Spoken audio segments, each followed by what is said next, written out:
This channel does not promote any violent, harmful, or illegal activities. All content provided by this channel is meant for an educational purpose only. Brought to you by V-Guard, co-powered by Sensodyne O Bhimal, বলো কথা Keshari. Associate sponsor Ultratech Cement.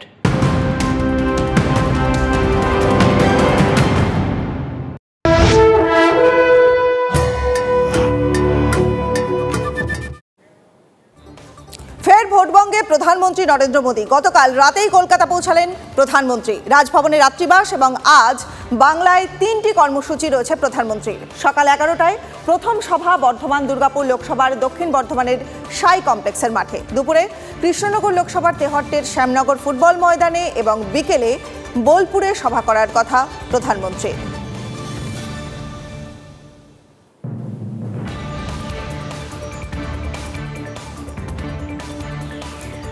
Bardhaman Durgapur লোকসভার সাই কমপ্লেক্সের মাঠে প্রথম সভা, দুর্গাপুরের তেহট্টের Shyamnagar football ময়দানে সভা নরেন্দ্র মোদীর এবং বিকালে বোলপুরে সভা করার কথা প্রধানমন্ত্রীর।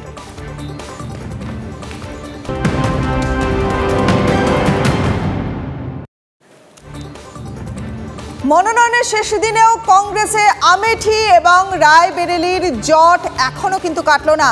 শেষ দিনেও প্রার্থীর নাম এখনো জানায়নি কংগ্রেস।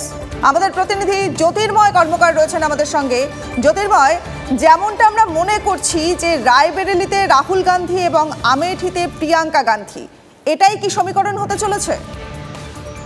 দেখো, এই জল্পনা জিয়ে রেখেছে কংগ্রেস এবং একটি পরস্পর বিরোধী ডেভেলপমেন্ট আমরা দেখতে পাচ্ছি। একদিক থেকে এখনো পর্যন্ত কংগ্রেসের তরফ থেকে আমেঠি এবং রায়বেরেলির প্রার্থীর নাম ঘোষণা করা হয়নি।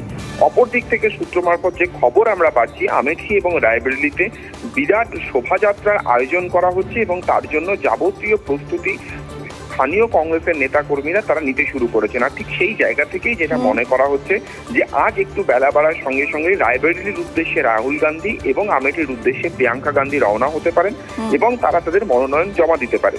কয়েকটি ধাপে সূত্র মারফত যে খবর আসতে শুরু করে তাতে প্রাথমিকভাবে খবর আসে যে আমেঠি থেকে রাহুল গান্ধী লড়বেন, রায়বেরেলি থেকে লড়বেন প্রিয়াঙ্কা গান্ধী। পরবর্তী ক্ষেত্রে খবর আসে যে প্রিয়াঙ্কা গান্ধী এখনই ভোটে দাঁড়াচ্ছেন না, সোনিয়া গান্ধীর গড় রক্ষা করতে রাহুল গান্ধী তিনি রায়বেরেলি থেকে লড়বেন। তার পরবর্তী ক্ষেত্রে খবর আসে যে ওয়েনার সিট কখনোই ছাড়বেন না রাহুল গান্ধী, ফলত তার নতুন করে প্রতিদ্বন্দ্বিতা করার কোনো প্রশ্ন উঠছে না। কিন্তু আজ একেবারে শেষ বেলায় এসে কিন্তু আবারও নতুন করে খবর আসছে যে তারা দুজন সেদিকে রওনা হতে পারেন, অর্থাৎ রায়বেরেলি এবং আমেঠির দিকে রওনা হতে পারেন। ফলত এখনো পর্যন্ত সমস্ত বিষয়টি জল্পনার পর্যায়ে রয়েছে, কিন্তু যেহেতু শোভাযাত্রার প্রস্তুতি হচ্ছে, ফলত কংগ্রেসের অন্দরে যে কোনো একটি রাজনৈতিক কৌশল তারা নিতে চলেছেন তার প্রস্তুতি যে চলছে সেই ছবিটা আমাদের সামনে স্পষ্ট। বেশ, ধন্যবাদ জ্যোতির্ময় তোমাকে। নজর থাকবে আমেঠি রায়বেরেলির দিকে অবশ্যই।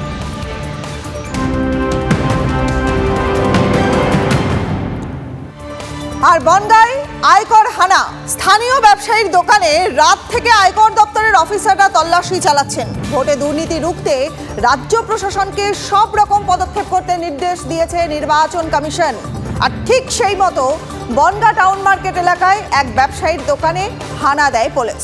পুলিশের অভিযোগ, ওই ব্যবসায়ীর কাছে হিসাব বহির্ভূত টাকা রয়েছে এবং পুলিশের কাছ থেকে খবর পেয়ে ঘটনাস্থলে পৌঁছায় আয়কর দপ্তর।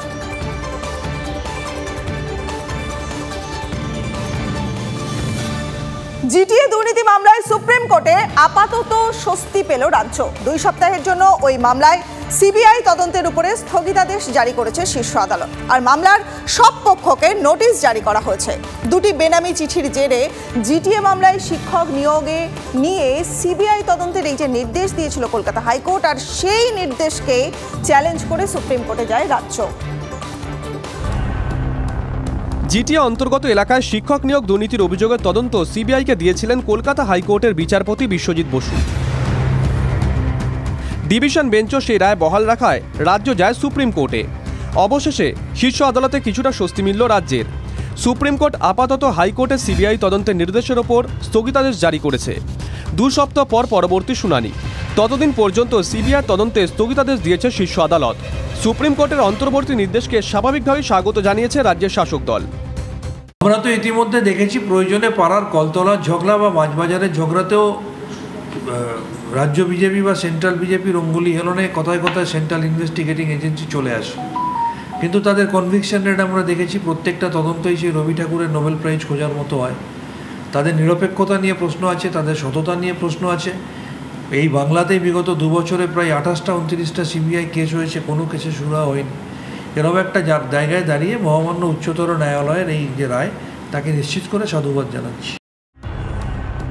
বেনামি চিঠি থেকে শুরু হয়েছিল পাহাড়ে জিটি এলাকার শিক্ষক নিয়োগ দুর্নীতির মামলা, যাতে উঠে এসেছিল প্রাক্তন শিক্ষামন্ত্রী পার্থ চট্টোপাধ্যায়, বিনয় তামাং, ছাত্রনেতা তৃণাঙ্কুর ভট্টাচার্য সহ শাসক দলের বেশ কয়েকজন নেতার নাম। অভিযোগ, স্কুল সার্ভিস কমিশনের পরীক্ষা ছাড়াই পাহাড়ে 700 জনের বেশি শিক্ষক নিয়োগ। সিআইডি তদন্তে ভরসা না রেখে সিঙ্গেল বেঞ্চ সিবিআই তদন্তের নির্দেশ দেওয়ার পর তা রুখতে চেষ্টার কসুর করেনি রাজ্য।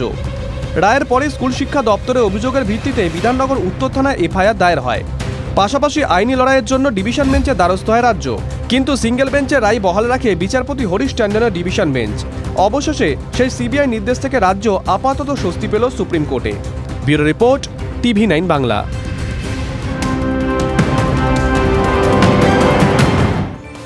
আর এই মুহূর্তের বড় খবর, নয়া সংশোধনীতে নাগরিকত্বের অনুমোদন প্রক্রিয়া শুরু হবে মে মাসেই, জানিয়েছেন কেন্দ্রীয় স্বরাষ্ট্রমন্ত্রী অমিত শাহ। বিরোধীদের সিএ বিরোধিতা সংখ্যালঘু ভোট পাওয়ার কৌশল, দাবি Amit Shah.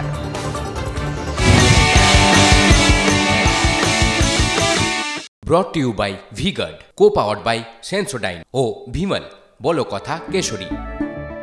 Associate sponsor, Ultratech Cement.